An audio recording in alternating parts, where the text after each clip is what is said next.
ক্যামেরার সামনে ১ম অভিজ্ঞতা। আমি অনেকবার কেক বানিয়েছি, ডেকোরেশন করেছি কিন্তু কখনো ক্যামেরাবন্দী করা হয় নাই। আজকেও বেশি কিছু দেখাতে পারবো না। শুধু জাস্ট বর্ডারটা করে নিচ্ছি। হ্যালো এভরিওয়ান, আসসালামু আলাইকুম। কেমন আছেন সবাই? কি অবস্থা আপনাদের? আই হোপ সবাই অনেক ভালো আছেন এবং সুস্থ আছেন। আলহামদুলিল্লাহ পরিবারের সবাইকে নিয়ে ভালো আছি। নতুন দিনে নতুন আরেকটি ব্লগ নিয়ে চলে আসলাম। আমি রেশমা ঢাকা থেকে বলছি। বাবার বাড়ি যাবো আর এই হচ্ছে আমার ফার্স্ট বিজনেসের কেক বলতে পারেন। তো বাবার বাড়ি কেক নিয়ে যাবো। আমার ভাই, ছোট ভাই বিকাশে পেমেন্ট করেছে টাকা। ওর মেয়েরা খুবই পছন্দ করে কেক খেতে। আমি নিতে চাইনি, তারপরে জোর করে ৳১৫০০ পাঠিয়ে দিয়েছে। ৩ টা কেকের প্রাইস তো অনেকই আসে। ৩ টা কেক এখানে আমার প্রায় এইটা হইছে ৩ পাউন্ড, ২ টা ৩ পাউন্ড করে আর একটা ২ পাউন্ড প্রায় ৮ পাউন্ড হয়েছে। তারপরে ছোট ভাই অনেক ভালোবেসে দিয়েছে, সেটা নিয়ে নিলাম। কি আর করার আছে? তো আমার ফার্স্ট ইনকাম এবং বিজনেস যাই বলেন। আজকে ৩ টা কেকে ডেকোরেশন করেছি অফ ক্যামেরায়। ক্যামেরার সামনে কেমন জানি আনইজি লাগে আমার। তবে করতে, করতে হয়তো অভ্যস্ত হয়ে যাব। তো ক্যামেরা বন্দী করতে পারিনি আর খুব তাড়া ছিল।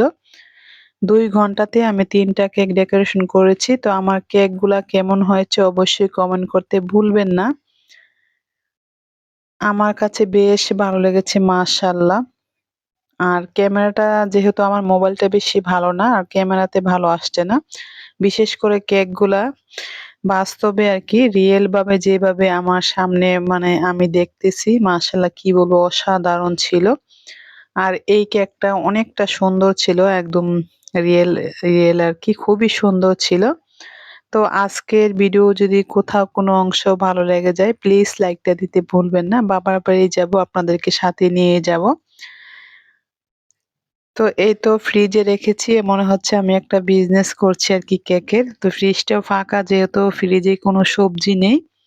যারা কেক বিজনেস করে তাদের মতোই করে রেখেছি। অনেক, অনেক ভালো লাগতেছে। আর এদিকে দেখেন আমি যে কেকের বিজনেস না করে এতগুলা প্রোডাক্ট কিভাবে তো মানে করিয়েছি আরকি। যেহেতু ১ম থেকেই কেক বানানো শুরু করেছি আর অনেকটা ইচ্ছা ছিল, আমার বাচ্চারাও পছন্দ করে। এই মোল্ডটা আমি অনেক বছর আগে নিয়েছি, নষ্ট হয়ে গেছে। অনেক প্রাইস ছিল। এইটাও নিয়েছিলাম, এই ধরনের ২ টা নিয়েছিলাম। আর এগুলো ঢাকা আসার পর একে করে কিনেছি নিউ মার্কেট থেকে। এগুলো একদম ভালো। তো কেক বিজনেস করার আগে অনেক প্রোডাক্ট নিয়েছি আলহামদুলিল্লাহ। আশা করি বিজনেসে আর কোনো সমস্যা হবে না। সব ধরনের কেকের মোল্ড আছে আমার কাছে। এদিকে সোফাটা বিক্রি করার পর এই পাশে ডাইনিং টেবিলটা ছিল। ফ্লোরে বেশ খানিক জায়গা চলে এসেছে। টেবিলটা আমি সোফার কাছে সেট করেছি যেহেতু ওদিক দিয়ে অনেকটাই ফাঁকা। আর আমার বাসার ডাইনিং এর লুকটা আপনাদেরকে দেখিয়ে দিচ্ছি। বাসাটা যেহেতু ছেড়ে দিয়েছি সেজন্য ভাবলাম আপনাদেরকে বাসার লুকটা একটু দেখিয়ে দিচ্ছি। ডাইনিং এর আর ড্রয়িং স্পেস এটা। ড্রয়িং এর জায়গায় আমি ডাইনিং টেবিলটা সেট করেছি। এখন টেবিলটা একটু ক্লিন করে নিবো আর আপনাদের একটু দেখিয়ে দিলাম। সকালে নাস্তা খাওয়ার পর আমার ক্লিন করা হয় নাই। আর এখানে যেহেতু টিভিটা পাশে সেট করা আছে টেবিলে রিমোটটা রেখে দিয়েছে বাচ্চারা। ওদের এখন টিভি দেখাটা অনেকটা সমস্যা হয়ে গেছে। বসার স্পেস নেই। তো আর কিছুদিন আরকি নতুন বাসায় শিফট হওয়ার পরে ইনশাআল্লাহ নতুন সোফা চলে আসবে, আপনাদের মাঝে শেয়ার করব। আর এই বাসাটা মোটামুটি ভালো ছিল কিন্তু বাহিরের যে আলো বাতাস কিছুই নাই। মনে হচ্ছে একদম জেলখানার মধ্যে আছি। ১ বছর পার করলাম অনেক কষ্ট করে। এখনো বাসাটা পেয়েছি ওইটা মোটামুটি আলো বাতাস আছে আরকি। শহরের মধ্যে আসলে আলো বাতাসওয়ালা বাসা পাওয়াটা অনেকটা ভাগ্যের ব্যাপার আমার মনে হচ্ছে। ১ বছর আমি অনেক খোঁজাখুঁজি করেছি বাসা, মনের মতন বাসাই পাচ্ছি না। এই অ্যাপার্টমেন্টটা মোটামুটি সব দিক দিয়ে ভালো। যাতায়াতের সুবিধা সবকিছু হাতের নাগালে।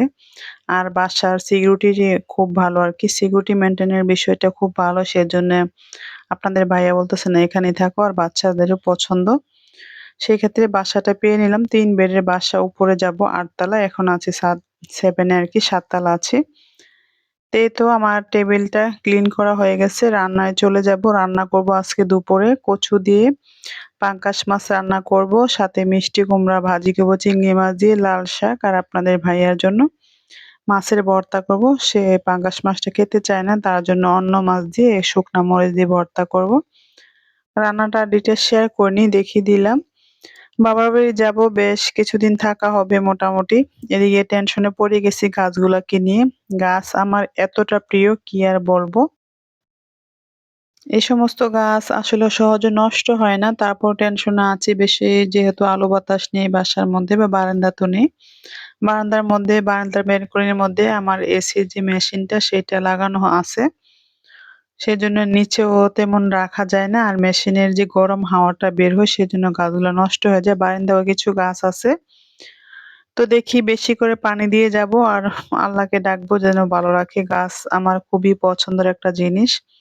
আমি যদি বেশি পরিমাণ জায়গা পেতাম পর্যাপ্ত, তাহলে গাছ দিয়ে মানে সারা ঘর ভরিয়ে রাখতাম আরকি এরকম। গাছেরও অনেক যত্ন করতে হয়। গাছটা বেশি যত্ন করতে পারি না। তারপর যতটুকু পারি চেষ্টা করি আরকি রেগুলার যত্ন করার। এরই মধ্যে ধুলাবালি পড়ে যায়, কিছু পাতা মরে যায়। এগুলাই আরকি মাঝে মধ্যে ক্লিন করি। এদিকে এই যে বোতলের যে গাছটা, মাশাআল্লাহ অনেকটা গ্রো করেছে অল্প কিছুদিনের মধ্যে। আর এই গাছগুলা এজন্য বেশি ভালো লাগে আমার। কোনো যত্নই নিতে হয় না। জাস্ট পানিটা চেঞ্জ করলে আর একটু পানি দিলে এই গাছগুলা খুব ভালো থাকে আরকি। তো গাছগুলা মাশাআল্লাহ একটু ভালোই ছিল, যত্ন করে নিলাম। আর এদিকে আপনাদের দুপুরের আয়োজনটা দেখিয়ে দিচ্ছি। এখানে লাল শাক ভাজা করে নিয়েছি, চিংড়ি মাছ দিয়ে মিষ্টি কুমড়া ভাজা, আর সাথে তো তরকারি। পাঙ্গাস মাছ দিয়ে কচু রান্না করেছি, আর সাথে আপনাদের ভাইয়ার জন্য শুকনা মরিচ দিয়ে মাছ দিয়ে ভর্তা করেছি। এই ছিল দুপুরের আয়োজন। যেহেতু বাড়িতে যাব, ফ্রিজে যাই কিছু আছে সবগুলা খাওয়ার চেষ্টা করতেছি ফুরিয়ে যাওয়ার, যেহেতু থাকলে নষ্ট হয়ে যাবে কাঁচা তরকারিগুলা। এখন বর্তমানে ফ্রিজটা একদম ফাঁকা হয়ে গেছে। এখন ২-১ দিন থাকলে হয়তো যদি যাওয়া লেট হয় কিনে খেতে হবে। তো খাওয়ার পরে আমি সবগুলা ক্লিন করে নিচ্ছি। আজকের ভিডিওটা বেশি বাড়াবো না, এ পর্যন্তই আরকি। আর কিছু শেয়ার করব না। আর আমার কেকগুলা কেমন হয়েছে অবশ্যই জানাবেন। আমি কি বিজনেস করতে পারবো? আমার জন্য অবশ্যই দোয়া করবেন। আমার অনেক শখ আমি কিছু করার। তো এদিকে এই গাছে ২-১ টা পাতা মরে গেছে, ক্লিন করে নিচ্ছি। সেই সাথে আপনাদের কাছ থেকে বিদায় নিয়ে নিবো। সবাই সুস্থ থাকবেন, ভালো থাকবেন। আমার পরিবারের জন্য সবাই দোয়া করবেন। আপনাদের জন্য অনেক ভালোবাসা এবং দোয়া রইলো। সেই সাথে নতুন ব্লগ দেখার আমন্ত্রণ জানিয়ে আজকের মতো বিদায় নিচ্ছি। আল্লাহ হাফেজ। আসসালামু আলাইকুম।